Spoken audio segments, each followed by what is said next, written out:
Greetings, Goshen family and friends. I am Magdiel Santiago. You are at the Goshen Chronicles. Today we have Gina Leichty. Welcome to our forum. Thank you. It's lovely to be here. So glad to have you. And I think it's a historic moment for you as well, because I just discovered that you're the very first female to be interim mayor, at least for the city of Goshen. And tell me how that feels. It's great. So I'm actually the 33rd mayor of the city of Goshen, and I'm the first woman to hold that office in 192 years of Goshen's history as a city. So it's been a wonderful experience. I really enjoy the role of being mayor, and it aligns with a lot of the things that I've been working on with the city of Goshen for many years. And yeah, it's been a delight and lots of hard work, but the hard work I was anticipating and enjoying the office tremendously.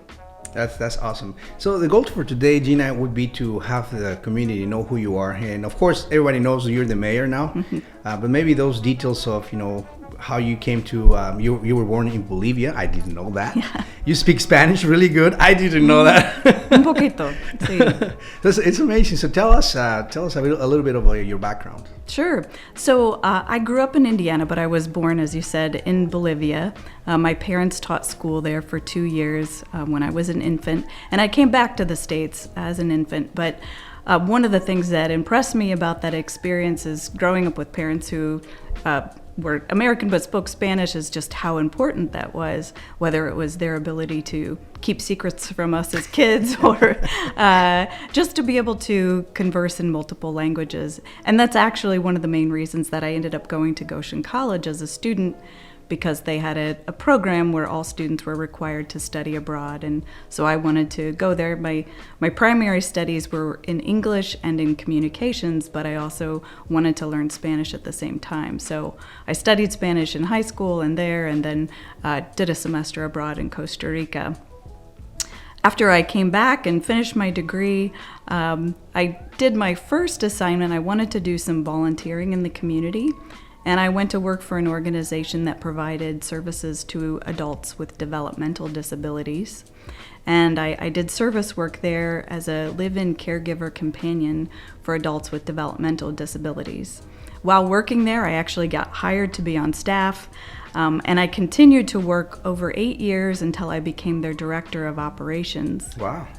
And my role there was to take this, it was sort of a mom and pop local organization. Let me stop you right there. You went from being a volunteer to being the director of operations. That is correct. That's amazing. Yeah. So I understood the need, and I think part of that comes from when you're working at the bottom level, you see things differently than you do as an administrator. And so what I saw was really the need to take this organization from being sort of grassroots and making it more sophisticated so that it was eligible for state and federal funding. And so I was able to accomplish that over the 8 years that I was there. But my background was really in communications, as I mentioned earlier. Yes. That was what my studies were in. And so after 8 years and after completing that, I felt like I was ready for the next challenge. And I transitioned into doing corporate communications. So I went to work for Keystone RV Company, and they were just on the cusp of becoming a really huge company. And at that point, they were $1 billion company. Wow. And they had never had an internal communications or marketing department. And I was asked by their CFO if I would come and help create a communications and marketing department for them. And that was my next challenge. So. Wow. To go to Keystone, create this department, and bring in-house a number of their communications and marketing needs, and build out with our staff and coordinate all of our vendors in the community. And that was a great learning opportunity for me. So going from a social service stint to then going into the manufacturing industry and really learning the needs of our manufacturers and working at that top level I was directly supporting all the chiefs of the organization. Sure. And getting to know them well. And was successful in doing that, and then worked with 2 other manufacturers in the area as well. But while I was doing that work, and it was very fulfilling, and I felt like, financially it was a success for me, there was also a piece that was missing from my day-to-day work.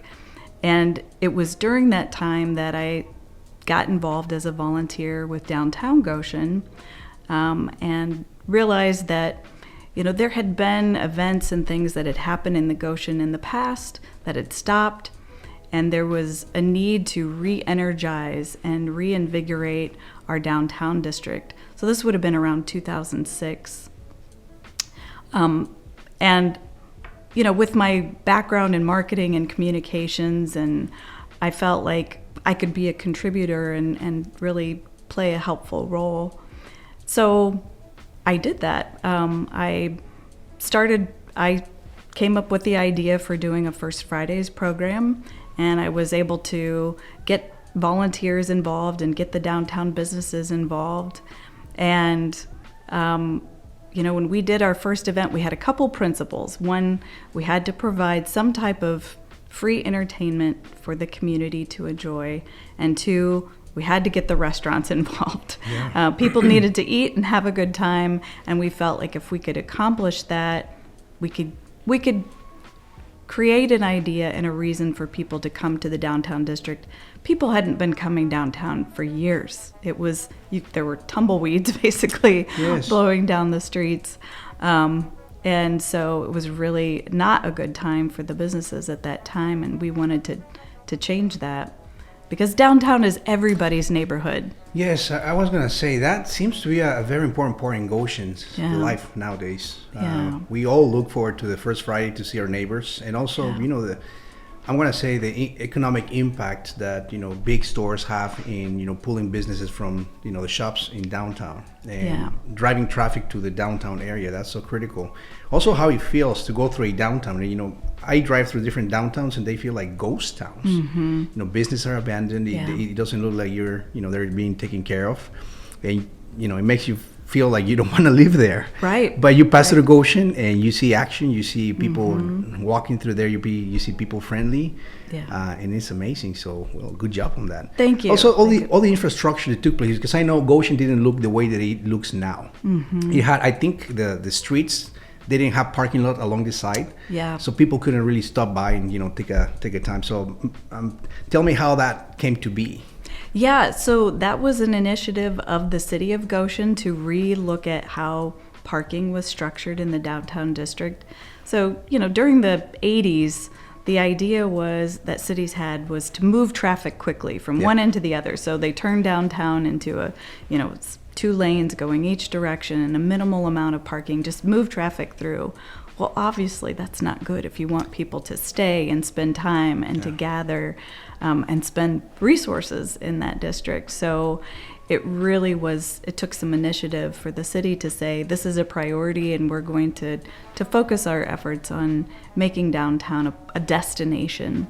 So, the combination of the efforts of First Friday and the efforts of the Goshen Chamber and the efforts of the city, we're all so critical and all working together to make our community what it is today. Sure. Yeah, so I got involved in that in the beginning, and I've continued to work on that over the years. And, I've played a role in guiding the First Fridays program since its very beginning. But that hasn't been my main work. My husband and I, in 2011, opened a communications and marketing firm, and that's actually been my primary vocation, has been serving as a consultant for large corporations and municipalities and organizations who need communications and marketing support. And of course, we've kept doing the First Fridays along the side, but I've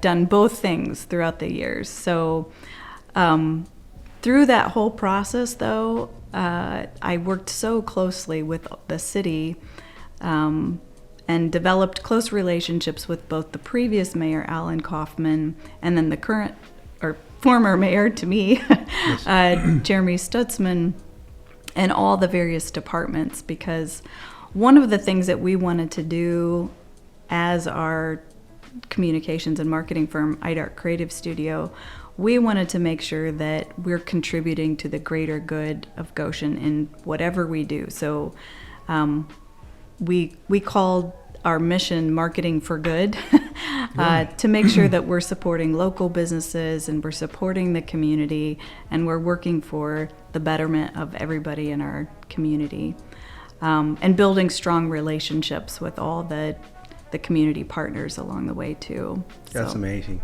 You have any family? Yes, so we have our daughter who's grown and son-in-law and our grandson Alexander who live in Indianapolis. And that's been the only downside of becoming mayor this summer. Because my schedule's so busy, I don't have as much time to go down and visit with my grandson, but he's 4 years old. So it sounds like you are a doer. You just go after challenges and bigger challenges and you get stuff done.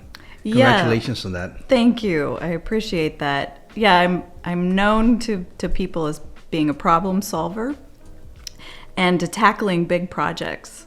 So, our firm, IDART, we don't have lots of clients. We tend to have really big clients like a city or large organizations. We worked with the healthcare system locally. So, we're not afraid of tackling big projects. I will say that's been one of the things that, having such a breadth of experience in social service and manufacturing, and then as a business owner, coming into the mayor's office and having all of those years of experience and all of those relationships throughout the entire community has been incredibly helpful.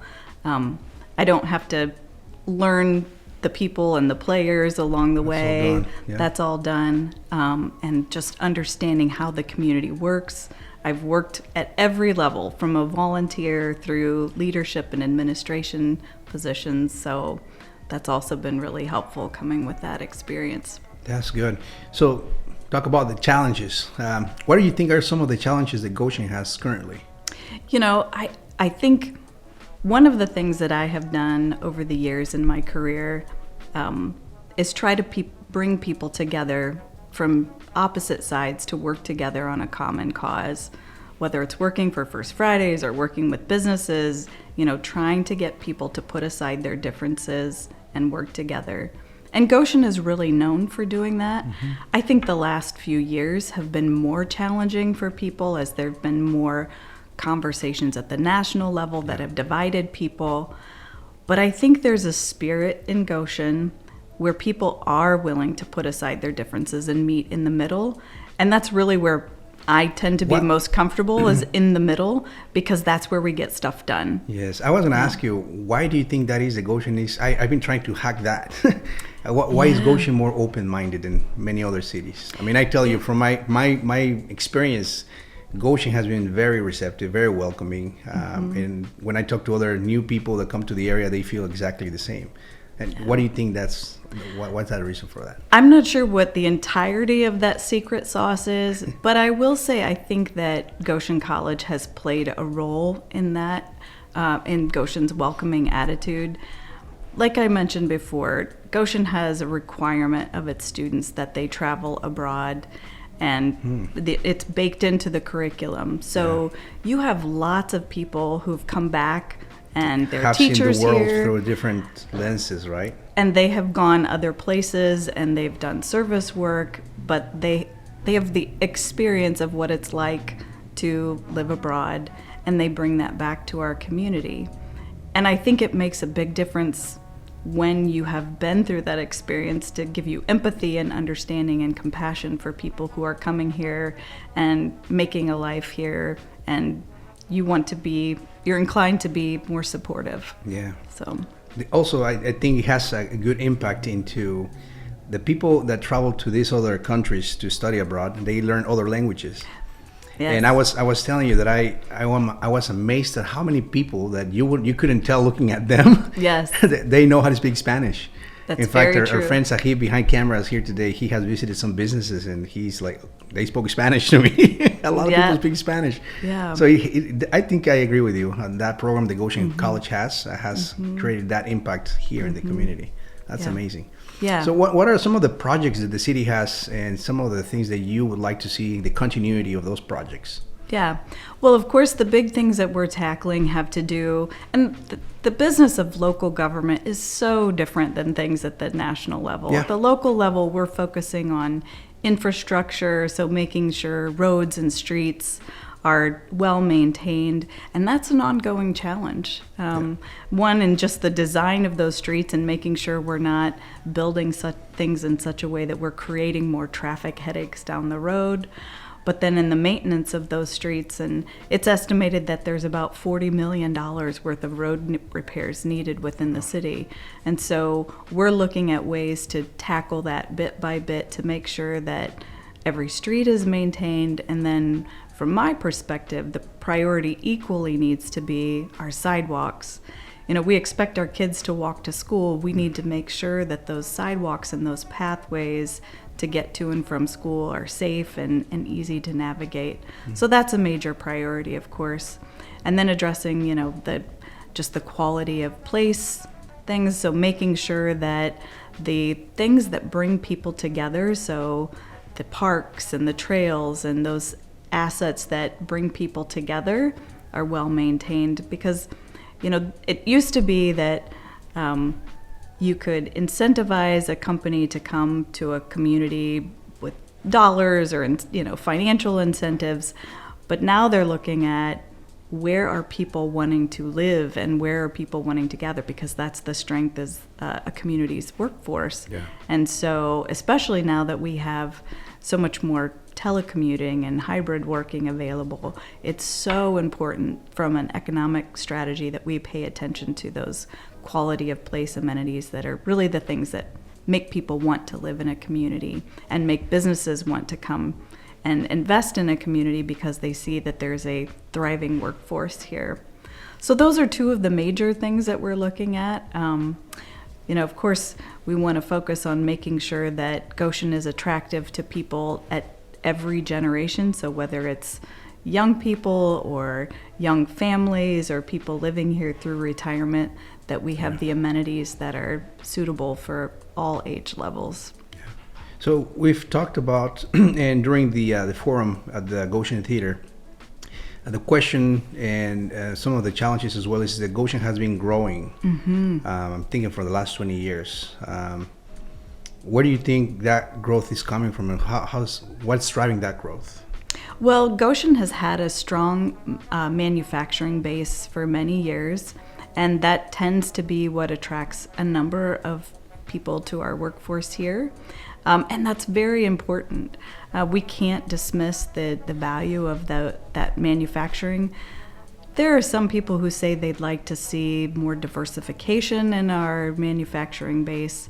And I think that that's certainly a benefit. We look at other communities like Warsaw, who has some advanced manufacturing, and they're working with the medical industry. But I also feel like we need to give credit where credit is due, Sure. and the manufacturers that are here that are contributing to our community, and offering respect and gratitude to them for the investments that they're making in our community. As far as population growth, the largest segment of population growth is through our immigrant community. And again, that's why it's so important that Goshen remain focused on being a welcoming community. Yeah. If we want to grow, we have to be a place where people feel safe and welcomed in this community. Yeah. And that they can have a voice too. So you mentioned, the diversity that's reflected in the candidates this year. And I think it is so important that people see and can relate to the candidates on the ticket.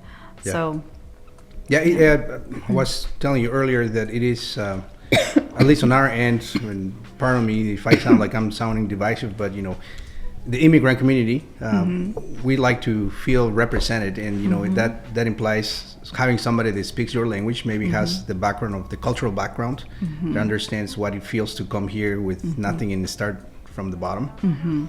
And so we talked about Sandra McMasters, who would be the very first Hispanic lady to run for consul at large here in Goshen, and her story and how she has overcome a lot of obstacles in life. yeah.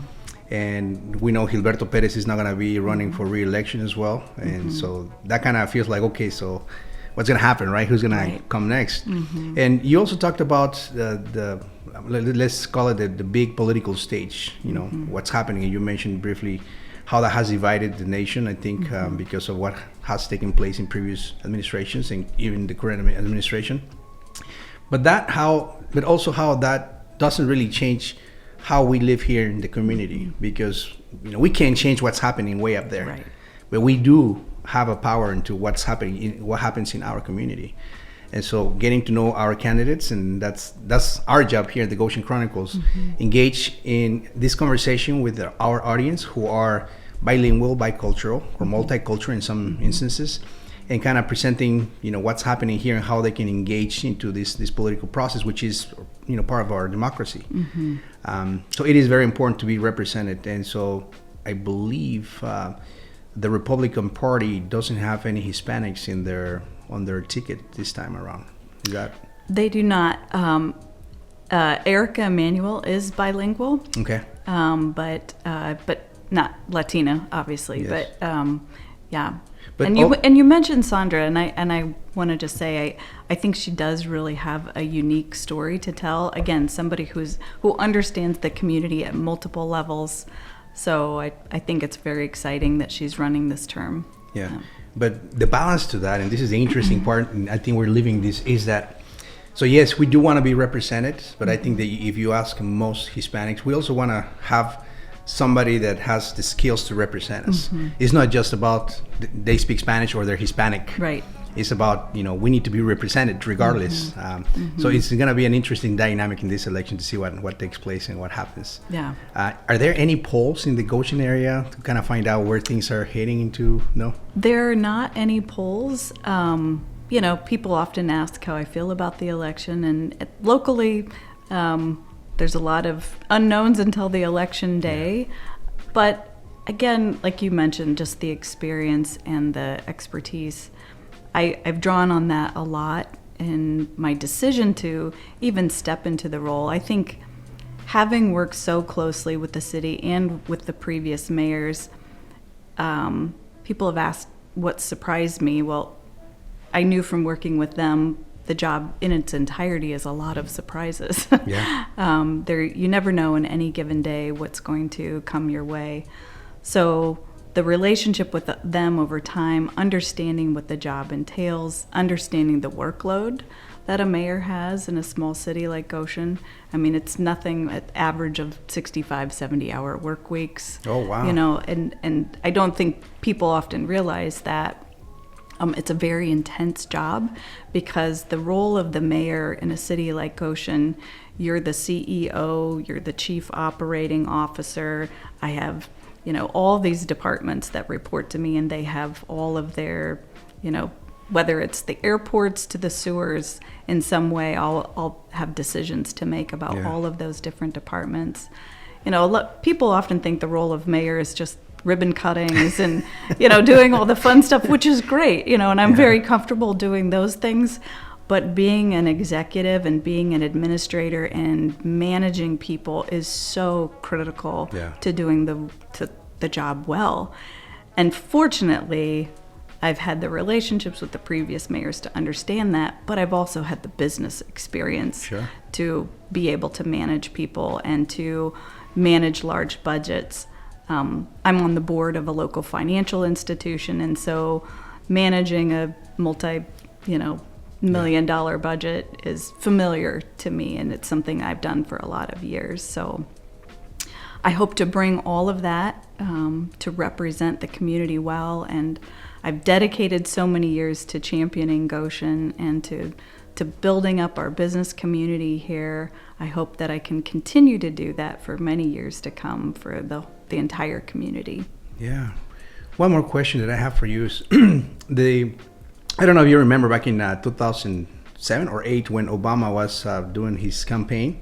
In fact, I have a picture of my son being carried by Barack Obama. Wow. Yeah, That's awesome. Concord Schools, yes. I should post it here. Yeah. But anyway, so they made the connection between what happens in Elkhart County to what happens to the national economy. Yes. I guess there's, I don't know, some connection that relates to however the Elkhart County economy does, that is reflected in the economy.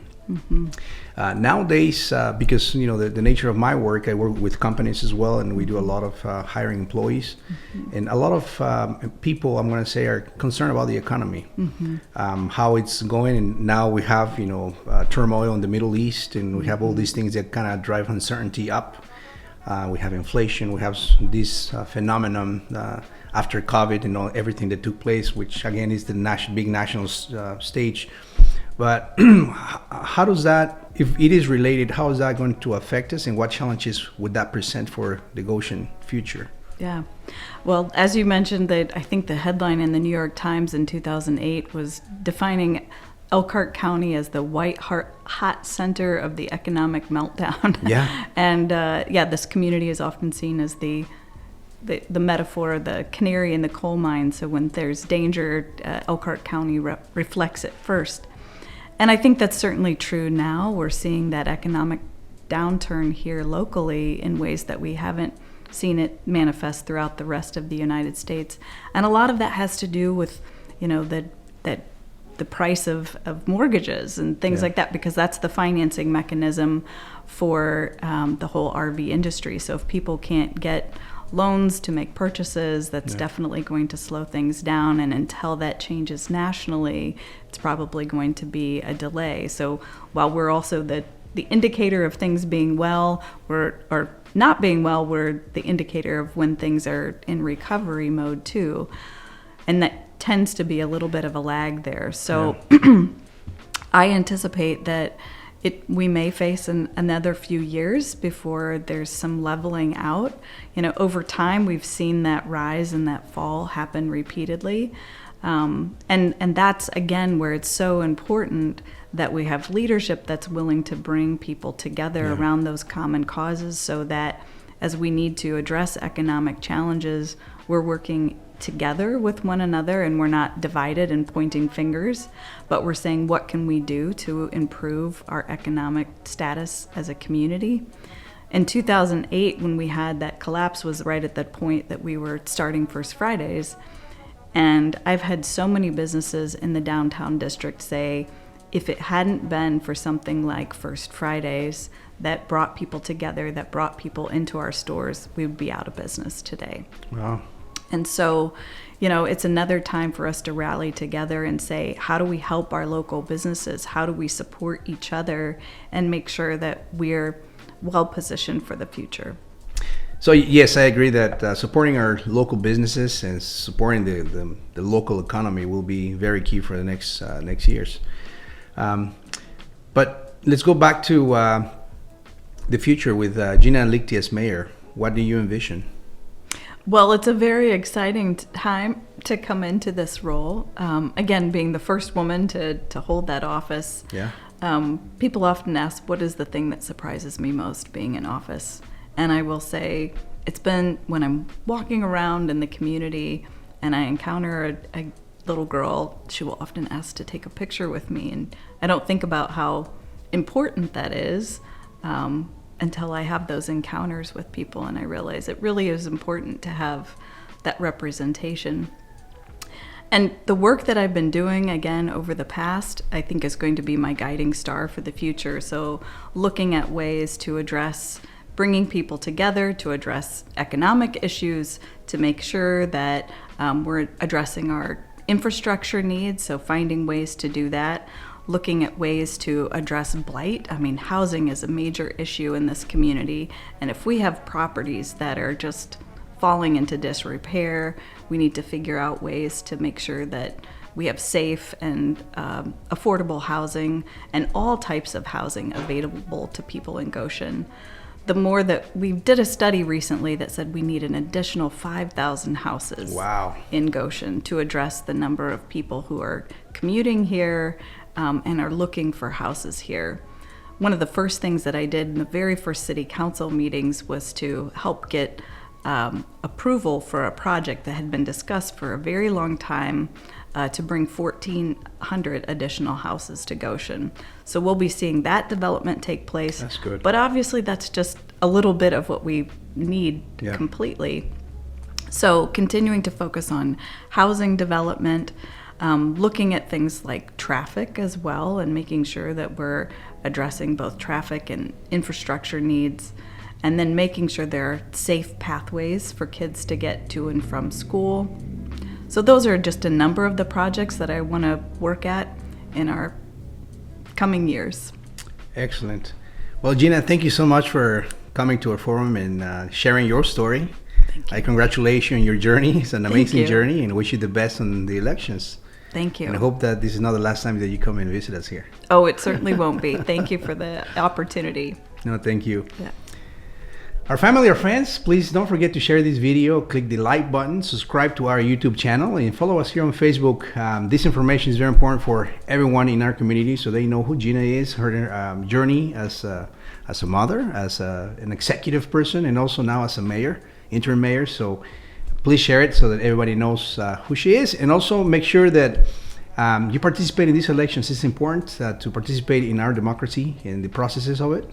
So we invite you to do that. I am Miguel Santiago. This is the Goshen Chronicles. It was a pleasure to have Gina Leichty today, and see you next time. Thank you.